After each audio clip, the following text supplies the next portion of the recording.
Good Tuesday, everyone, and welcome to this edition of Conversations Daily News. I'm your host, Cyrus Webb. Glad you all could join us once again. We, of course, have your news headlines coming up on this Tuesday. We have the Truth of the Day with Mary Ellen Ciganovich, and in today's Entertainment Spotlight, he's being part of my conversation with recording artist Eric Ethridge.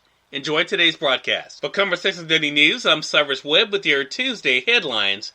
In national news, U.S. to share AstraZeneca shots with world after safety check. The U.S. will begin sharing its entire stock of AstraZeneca COVID-19 vaccines with the world once it clears federal safety reviews, the White House said on Monday, with as many as 60 million doses expected to be available for export in the coming months. The move greatly expands on the Biden administration's action last month to share about 4 million doses of the vaccine with Mexico and Canada.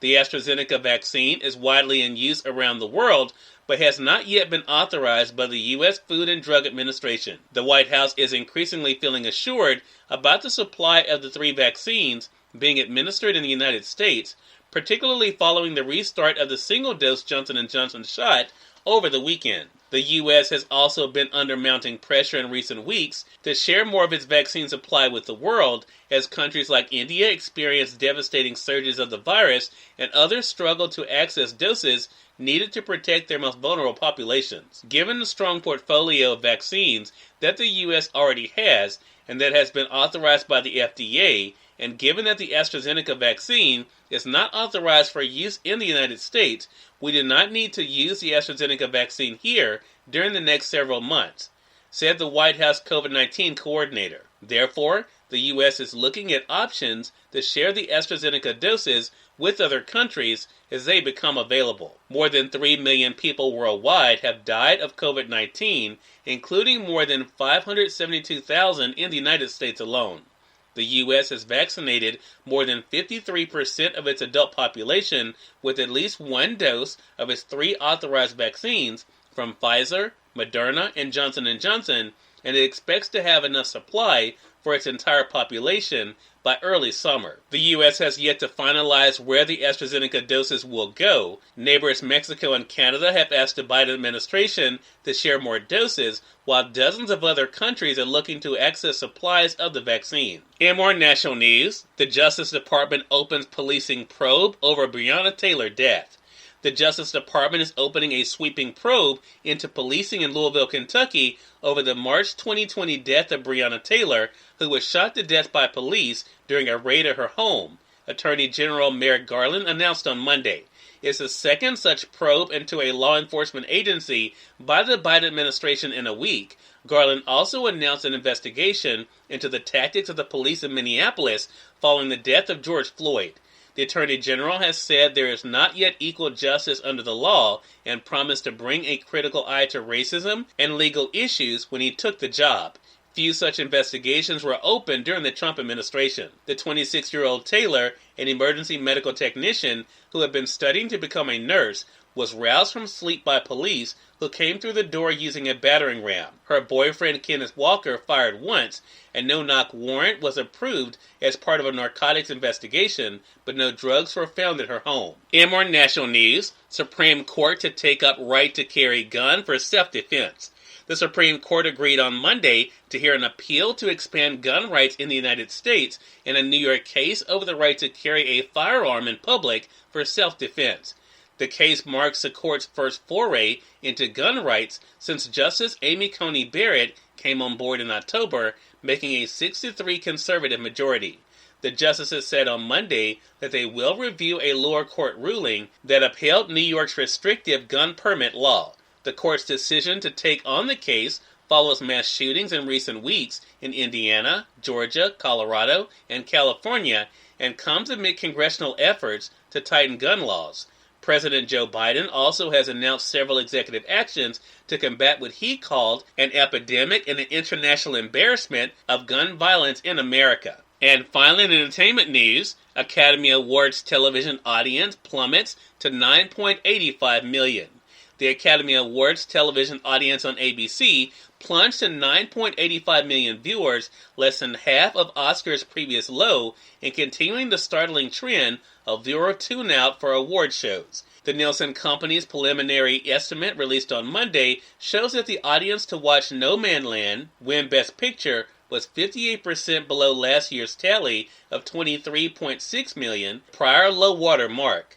Producers tried a hostless event Sunday night with a small audience of nominees and guests who weren't wearing masks. But in a year where movie theaters were mostly closed due to the pandemic, people were either unfamiliar with or unexcited about movies they primarily streamed at home. Cyrus Webb, Conversations Daily News. It's now time for the Truth of the Day with Mary Ellen Ciganovich. Mary Ellen, it's all yours. Hi, I'm Mary Ellen with your Truth of the Day.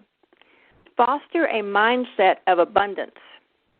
Choose to focus on a mindset of abundance, as this creates an attitude of prosperity. This attitude attracts more abundant circumstances and opportunities into your life. You always create what you focus your thoughts on. Focusing on lack will continue to give you lack in some area of your life. Instead, choose to focus on the abundance you already have. This will emit positive energy to the universe and God, attracting more abundance.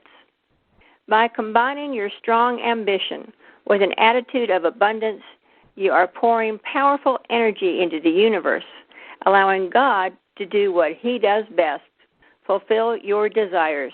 Today, attract further abundance by focusing positive energy on being thankful for all your blessings as you go about and enjoy the day. Recording artist Eric Ethridge is featured in today's Entertainment Spotlight. We're here on Conversations Daily News. For Conversations Daily News, I'm Cyrus Webb with the Entertainment Spotlight. Recording artist Eric Ethridge joined me recently on Conversations Live, the radio show, to talk about his musical journey. Here's a bit of our conversation. You kind of began 2021 kind of reflecting on 2020 for you, especially the single that I mentioned, Dream Girl, being chosen by Apple as one of the 100 best songs of 2020.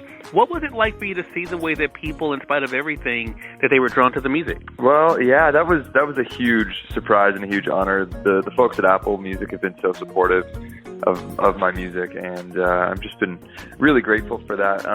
It was a weird year. 2020 was a very weird year for musicians, as I'm sure you know, and there was a kind of a debate. Do we wait to put out music, or do we put out music?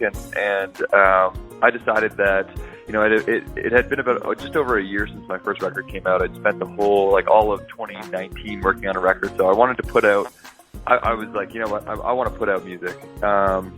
And so that's what we did. Dream Girl was one of the first songs off that record, and had a lot of success with that one. So it was really great to see, even though the world was kind of all over the place, that fans still wanted to listen to music, still, were engaging with music, and that really made 2020 a better year for me, for sure. So I appreciate anyone who listened and anyone who shared it. Yeah. Well, I think, this is, I think, one of the great things for us to realize about what's possible, Eric. And it goes to another thing about yourself, which is not only the consistency, but also putting in the hard work. Not only did you celebrate that success with Dream Girl, but also, as you even share with us on Instagram, having 2 gold records. Do you think that work ethic is one of the reasons why you've gotten to be where you are today? You know what? I'd like to thank you, first of all, and I'd like to think so. I come from a different background.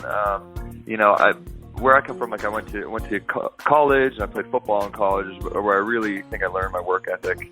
But then even more so when I went on to become a chiropractor, that was 100-hour weeks in the library for 4 years, basically.